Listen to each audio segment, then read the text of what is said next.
What's up, Blue Lock faithful? Welcome back. Chapter 306 has finally dropped, and man, was it an emotional ride. We were probably all expecting the main story to continue, but this time we take a look back at Nagi Seishiro's past and the empty time after Blue Lock. This chapter is full of feelings, sad enough to make you choke up. Let's dive into every single page. The story kicks off in a familiar scene outside Nagi's school. The chapter title is Hello. The first narration box says, "A normal life might not be too bad, but this isn't the life I want to live." Nagi is sitting quietly in class again, completely separated from everything around him. He looks lonely and sad, as if his mind is somewhere far away. Right in front of him, three classmates are loudly arguing about Mario Kart. Meanwhile, Nagi leans back in his chair with a look of boredom. Just looking at him from behind, you can clearly see he's in an empty state. On the second page, a classmate calls out, "Class is over." But Nagi doesn't join any clubs or activities. He just lives a repetitive, boring life. This is a stark contrast to the passionate days inside Blue Lock. The students playing soccer outside, the girls walking by on the stairs, everyone is a stranger to him. After school, Nagi quietly walks down the stairs, eyes glued to the ground. Outside on the field, he passes by a soccer field but doesn't even glance at it. He gets on his bike and rides away. Silence Rio isn't there anymore to carry him or tease him. That silence makes everything feel even heavier. The difference between the current Nagi and the past Nagi is truly heartbreaking. Rio was once the only one who gave him feelings and motivation, but now that person is gone. Nagi just remains a shadow of himself, biking with a slumped posture, looking aimlessly as if he doesn't care about anything anymore. At this moment, he starts asking himself if this is his end. Will this empty and lonely life last forever?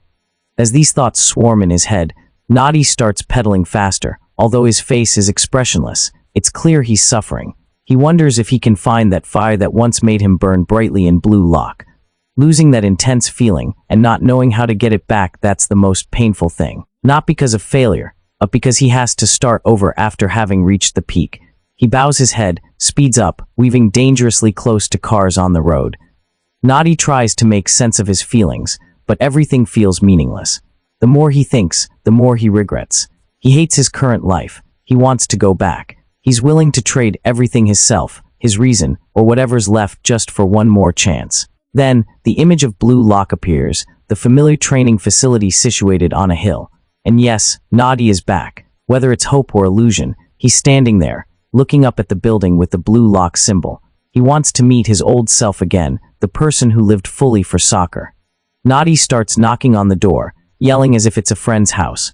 He asks to be let in, repeatedly apologizing, reintroducing himself like he's applying for a job. He insists that more than anyone, he wants to fight one more time. A camera silently washes, as if evaluating him, but no one answers, just a cold silence. So, what does Nagi do? He says, "Okay, if that's how it is, then I'll do it too," implying he'll match their attitude or impose his value, and turns his bike around and leaves. But by the end of the day, he comes back, carrying a backpack full of camping gear, as if he's participating in a survival challenge. Back in front of the Blue Lock gate, bag in hand, Nagi starts asking to come in again, apologizing, knocking. Still no response. Finally, he gives up, saying whatever, and pulls out his gear: food, a soccer ball, a lantern, preparing to camp right in front of the gate. This could be absolute dedication or an insane act, but whatever it is, you have to admit the determination. What's even crazier is that he actually sets up a tent, sleeping bag, and stays there, like he's queuing up for concert tickets. Nagi juggles the ball and practices right there, yelling while doing it that he's willing to change everything if only he's given one more chance. At night, Nagi curls up in his small tent, silent. This scene makes you wonder if this is peak comedy or a truly pathetic sight of someone desperate.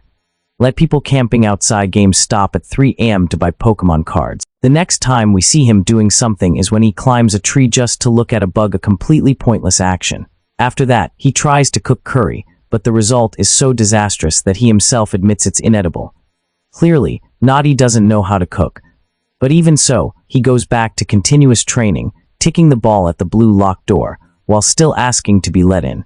As if this isn't vandalism. Then, when he gets tired, he just silently stares at the camera mounted on the door, as if blaming it for something. But still, no one answers. It seems like ego and Anri have really disappeared, and Nagi is acting like he never existed. So, he comes up with another way. Nagi takes out his phone and opens his contacts, hoping to reach Ego or someone he knows. We can't clearly see the names on the list, but eventually, he mentions someone he can trust, even more than Isagi. That person is Ryo Mikage. Nagi hesitates, unsure whether to text, but finally opens the chat.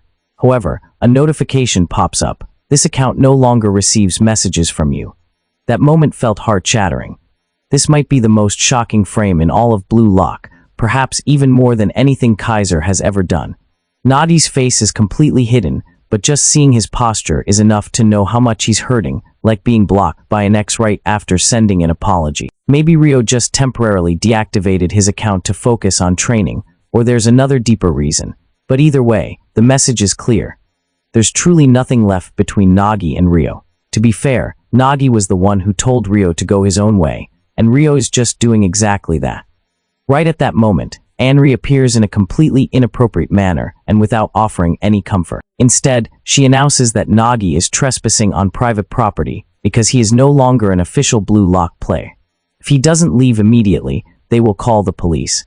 That sounds insane.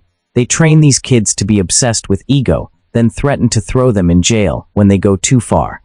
They should at least give the kid a part-time job at Wendy's or something. And as if things weren't bad enough, it starts pouring rain. Anri coldly declares that Nagi is now an outsider, no longer has any connection to Blue Lock, and must leave immediately. Nagi collapses onto the ground, completely soaked, silent and broken. This isn't just hitting rock bottom, this is plunging even deeper. Sitting there in the mud puddle, he starts thinking about everything that just happened. He realizes he wasted his only chance and everything he's doing now is just chasing a pipe dream. He remembers what he once told Ryo, that he needed to walk his own path alone. But now he understands the reason for his failure wasn't because of Ryo, but because of his own laziness and reliance.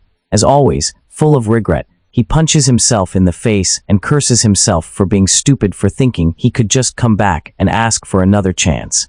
Now he's even angrier at himself for ever thinking that. As the raindrops fall onto his phone and the soccer ball, his tears mix with them. He looks back at the blocked message from Ryo and admits to himself, it's over. He failed and can't turn back. That makes him feel contempt for himself. What's worse is he almost wanted to rely on Ryo again, as if nothing had happened. But now, that's not even an option. The world keeps moving forward without him, and he can't do anything to change that.